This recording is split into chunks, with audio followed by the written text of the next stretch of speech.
If you're freeze drying carrots, you don't want this to happen to them. See how they're kind of almost white, barely any orange to them? That's how they taste too, pretty much like nothing. I grow a lot of carrots.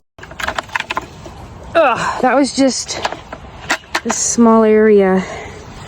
I still have all of that to do, but it's starting to rain and it's probably gonna pour very shortly.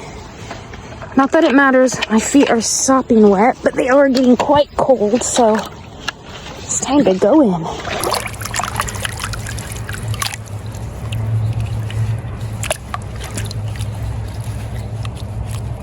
These are Danvers. I actually really like Danvers. They taste good, they grow well here. They're a nice size carrot. Before freeze drying, I wash and peel them all. I'm trying to cut these thin and pretty close to the same width, each of them. Close, not perfect. And I'm just placing as many as I can fit on here without them overlapping.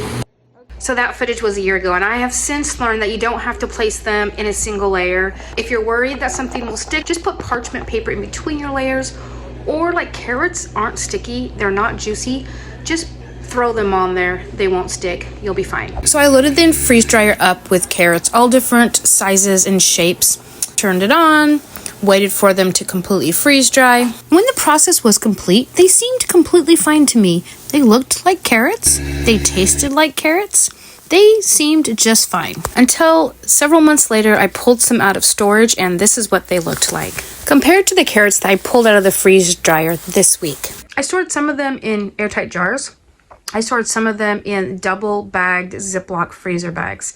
The bags I used first and then the jars second, except for some bags that were in the back of storage that I missed. So when I pulled those out this winter, I noticed the color change. Doing some research, apparently you need to blanch your carrot just like you do before you put them in your freezer to maintain the nutritional value, color, taste. If you know how to blanch carrots, I did a video a couple years ago about freezing your carrots, and I talk about blanching in there. I will leave that in the description below, as well as attached to the end of this video. Callie approves of them even if they are ugly.